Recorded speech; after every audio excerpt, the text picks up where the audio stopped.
Halo guys, Assalamualaikum warahmatullahi wabarakatuh.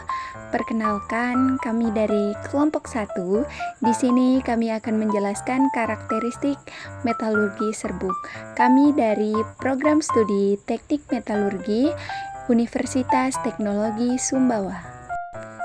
Di kelompok 1 ini kami beranggotakan 2 orang atas nama Agatha Ayudinata Pratama dan Juwana.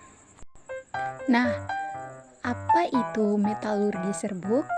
Metalurgi serbuk merupakan proses pembuatan produk dengan raw material berupa serbuk logam atau serbuk non-logam yang ditekan atau compacting di dalam cetakan disk dan kemudian dipanaskan atau sintering sehingga dihasilkan sebuah produk yang solid dengan bentuk seperti cetakannya. Nah, teman-teman, apa sih karakteristik dari serbuk? Sebelum itu, partikel didefinisikan sebagai unit terkecil dari serbuk yang tidak dapat dibagi lagi. Dalam metalurgi serbuk, partikel mempunyai ukuran lebih besar dari asap, yaitu 0,01 sampai dengan 1 URN, namun lebih kecil dari pasir, atau 0,1 sampai 3 mm. Karakteristik yang penting dari partikel adalah distribusi serbuk dan ukuran partikelnya, bentuk dan struktur internal partikel, luas permukaan, gesekan antar partikel, karakteristik alir atau F, BW karakteristik, dan mampu mampat compressibility, mampu isi atau packing, serta komposisi, homogenitas, dan kontaminasinya. Nah, teman-teman, adapun karakteristik dari serbuk yaitu dimulai dari bentuk partikel shape-nya. Bentuk partikel serbuk tergantung pada bagaimana proses pembuatan serbuk dilakukan. Bentuk partikel ini mempengaruhi sifat dan ketermampuannya atau compressibility. Karakteristik alir atau flow karakteristik dan kemampuan isian packing dari serbuk. Nah, teman-teman, ada beberapa bentuk dari partikel. Di situ digambar ada flake, ada tigamental, fibrous, ada poligonal, terus ada spherical, dan lain sebagainya. Nah, teman-teman, adapun karakteristik selanjutnya yaitu dari ukuran partikel atau particle size-nya. Ukuran partikel merupakan salah satu karakteristik penting dalam metalurgi serbuk. Ada 2 cara penentuan ukuran partikel, yaitu yang pertama, possible size measure dan equivalence per diameter. Nah, di gambar tersebut ada yang pertama yaitu sphere atau bentuknya bola, yang kedua ada flake atau bentuknya lingkaran, yang ketiga ada rounded irregular, yang keempat ada irregular, yaitu bentuknya seperti dengan jahe ya teman-teman. Nah, yang selanjutnya yaitu distribusi dari ukuran partikel tadi teman-teman. Nah, ternyata ukuran ayakan ditentukan oleh jumlah kawat dalam satu satuan panjang. Sebagai contohnya, ayakan mempunyai ukuran 200 mes, maka dalam 1 inci terdapat 200 kawat teman-teman, sehingga jarak antar diameter kawat sebesar 127 WRN. Jika setiap kawat mempunyai diameter 52 WRN, maka ukuran lubang opening pada ayakan tersebut mempunyai ukuran 75 WRN.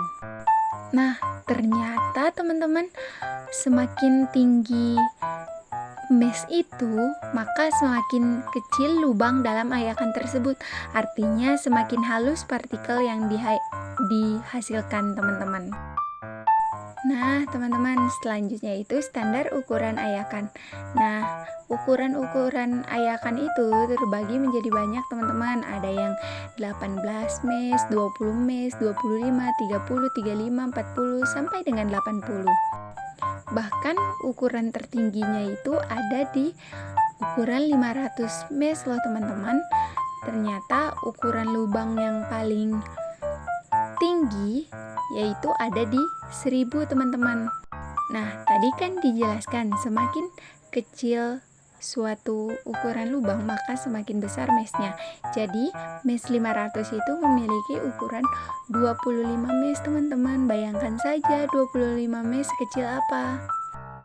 Metode atomisasi gas. Prinsip kerja dari metode atomisasi gas adalah sejumlah logam dicairkan dengan tungku induksi yang berada di atas. Logam yang telah mencair dialirkan ke dalam nozzle. Gas bertekanan tinggi keluar dengan cepat dari beberapa lubang yang dipasang di sekeliling. Gas yang terekspansi dengan cepat ini memecah dan mengatomisasi aliran logam cair yang keluar dari nozzle menjadi butiran-butiran kecil. Semakin besar kecepatan gas yang keluar dari nozzle, maka semakin halus partikel yang dihasilkan. Selanjutnya, metode atomisasi air. Metode ini adalah metode yang paling sering digunakan untuk membuat serbuk logam yang mempunyai titik cair sampai dengan 6000 derajat Celcius. Logam dicairkan dalam tungku kemudian dialirkan ke bawah melalui lubang yang berada pada dasar tungku. Air bertekanan tinggi disemprotkan ke arah aliran logam cair yang sedang jatuh, sehingga terjadi pemecahan aliran logam cair yang disertai dengan proses pendinginan cepat. Logam cair terpecah menjadi butiran-butiran kecil dan mengalami pembekuan dengan cepat, terbawa oleh aliran air jatuh ke bawah dalam bentuk serbuk. Selanjutnya, metode atomisasi sentrifugal. Metode ini memanfaatkan gaya sentrifugal untuk memecah logam cair menjadi bentuk percikan-percikan logam cair, kemudian berubah menjadi bentuk serbuk yang padat karena adanya pendingin yang cepat. Semakin besar gaya sentrifugal akibat putaran semakin cepat, maka butiran serbuk yang dihasilkan juga semakin halus. Salah satu contoh yang termasuk dalam metode atomisasi sentrifugal ini adalah metode elektroda berputar. Keuntungan dari metode sentrifugal ini adalah serbuk yang dihasilkan lebih bersih, mempunyai bentuk bulat, ukuran partikel relatif kecil dan seragam, dan sedikit kontaminasi. Nah, selanjutnya itu kesimpulan, guys. Kesimpulannya yaitu proses pembuatan produk dengan raw material berupa serbuk logam atau serbuk non-logam yang ditekan atau compacting di dalam cetakan disk dan kemudian dipanaskan dengan sintering sehingga dihasilkan sebuah produk yang solid dengan bentuk seperti cetakannya. Nah, adapun karakteristik yang penting dari partikelnya adalah distribusi serbuk dan ukuran partikel, bentuk dan struktur internal partikel, luas permukaan, gesekan antar partikel, karakteristik alir atau flow karakteristik, dan mampu mampat atau compressibility, mampu isi packing, serta komposisi, homogenitas, dan kontaminasi. Nah, itulah tadi mengenai tentang karakteristik serbuk di metalurgi serbuk. Thanks for watching dan mohon maaf atas kekurangan dan kesalahan kami. Wabillahi taufiq wal hidayah. Wassalamualaikum warahmatullahi wabarakatuh. Jangan lupa di subscribe, guys.